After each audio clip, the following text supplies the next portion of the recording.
چند روایت ہیں۔ ایک روایت کے مطابق حضرت عبداللہ ابن عمر رضی اللہ عنہ فرماتے ہیں کہ مدینہ منورہ میں ایک حبشی کا انتقال ہوا تو سرور کائنات حضور صلی اللہ علیہ وسلم نے فرمایا کہ دیکھو، یہ حبشی مدینے کی مٹی سے پیدا ہوا تھا اور مدینے میں ہی وفات پائی۔ حضرت عبداللہ ابن مسعود رضی اللہ عنہ کہتے ہیں کہ عورت کے رحم پر ایک فرشتے اس کام کے لیے مقرر ہوتا ہے کہ وہ انسانی نطفے کے بارے میں خدا سے پوچھتا ہے کہ نطفہ تکلیف کے قابل ہے بھی یا نہیں، اور اگر خدا کی طرف سے حکم ملتا ہے کہ تکلیف کے قابل ہے تو وہ اللہ تعالیٰ سے اس کے رزق اور عمر کی تفصیل دریافت کرتا ہے۔ ارشاد باری ہوتا ہے کہ لوح محفوظ میں دیکھو، لوح محفوظ میں تمام تفصیلات دیکھنے کے بعد وہ فرشتے اس جگہ کی تھوڑی مٹی جہاں وہ مرنے کے بعد دفن ہوگا اس کی نطفے ملا کر حامر کرتا ہے۔ حضور اکرم صلی اللہ علیہ وسلم نے فرمایا کہ انسان کی تجویز میں جہاں کی خاک ہوتی ہے وہاں جانے کی قدرتی طور پر اس کا ضرورت پیش ہوتی ہے۔ ایک روایت ہے کہ ملک الموت ایک روز حضرت سلیمان علیہ السلام کے پاس گئی۔ وہاں انہوں نے ان کے ایک مصاحب کو تیز نظروں سے اس طرح گھور کر دیکھا تو اس نے حضرت سے دریافت کیا، یہ شخص کون تھا جس نے مجھے اس طرح گھور کر دیکھا؟ انہوں نے فرمایا کہ ملک الموت تھے۔ اس مصاحب نے کہا، کیسے معلوم ہوتا ہے کہ یہ میری روح قبض کریں گے؟ آپ ہوا کو حکم دیجئے کہ وہ مجھے سرزمین ہند میں پہنچا دے تاکہ ملک الموت یہاں آئے تو مجھے نہ دیکھے۔ حضرت سلیمان نے حکم دیا اور اس شخص کو ہوا نے ہندوستان پہنچا دیا۔ پھر ملک الموت آئے تو آپ نے پوچھا کہ تم نے میرے مصاحب کو کیوں گھور کر دیکھا؟ تو ملک الموت نے کہا کہ حضرت، مجھے اللہ تعالیٰ کی طرف سے حکم ہوا تھا کہ اسی گھڑی ہندوستان میں اس شخص کی روح قبض کرو۔ وہ یہاں آپ کے پاس بیٹھا تھا۔ میں نے اس سے دیکھا اور سوچا کہ یہ ہندوستان اتنی جلدی کیسے پہنچے گا، لیکن جب میں وہاں گیا تو اسے بھی وہیں پایا اور میں نے اس کی روح قبض کی۔ حضرت اکرامی، بعض اوقات ایسے ہوتا ہے کہ انسان کی وفات کہیں ہوتی ہے اور کسی دوسرے مقام پر دفن ہوتا ہے، مگر جہاں کی مٹی ہوگی وہیں دفن ہوگا۔ مثلاً اس دور کا ایک مشہور واقعہ یہی سمجھنے کے لیے کافی ہے کہ رئیس الاحرار حضرت مولانا محمد علی رحمۃ اللہ علیہ کی وفات لندن میں واقع اور آپ بیت المقدس میں مدفون ہوئے۔ اسی طرح کی بہت سی مثالیں ملیں گی، اور جو لوگ دریا میں بہا دیے جاتے ہیں یا جلا دیے جاتے ہیں، پروردگار عالم ان کے مسک اور بکھرے ہوئے ذرات کو جمع کرنے کی قدرت رکھتا ہے، اور ممکن ہے کہ وہ ذرات زمین کے سپرد کر دیے جاتے ہیں۔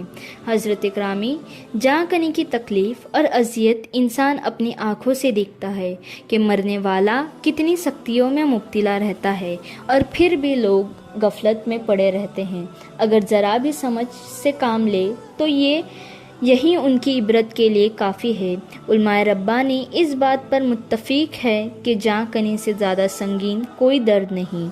اگر انسان کے جسم کے ٹکڑے کر دیے جائے پھر بھی سکرات موت کی اذیت و تکلیف کے سامنے ہیچ ہے۔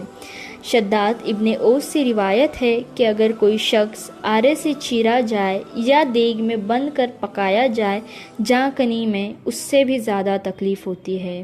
ایک اور روایت ہے کہ کسی نے رسول کریم صلی اللہ علیہ وسلم سے سوال کیا کہ سکرات موت کی تکلیف کیسی ہوتی ہے؟ آپ نے فرمایا کہ آسان موت ایسی ہے جیسے کردار شاخ کو ریشم میں ڈال کر کھینچنے سے کانٹے کے ساتھ ریشم ٹکڑے ٹکڑے ہو کر نکلتا۔ شمائل ترمذی میں ہے کہ سرور کائنات صلی اللہ علیہ وسلم کو نزائے روح کے وقت اتنی سخت تکلیف گزری کہ حضرت فاطمہ الزہرا رضی اللہ تعالی عنہ دیکھ کر رونے لگی۔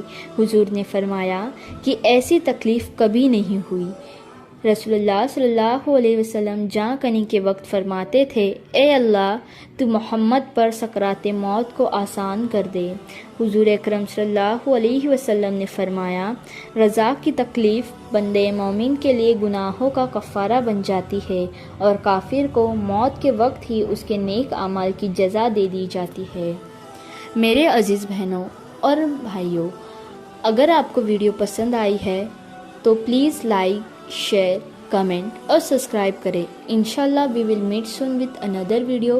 So stay tuned with us. تب تک اللہ تعالیٰ ہمیں کہنے سننے سے زیادہ عمل کی توفیق عطا فرمائے. آمین.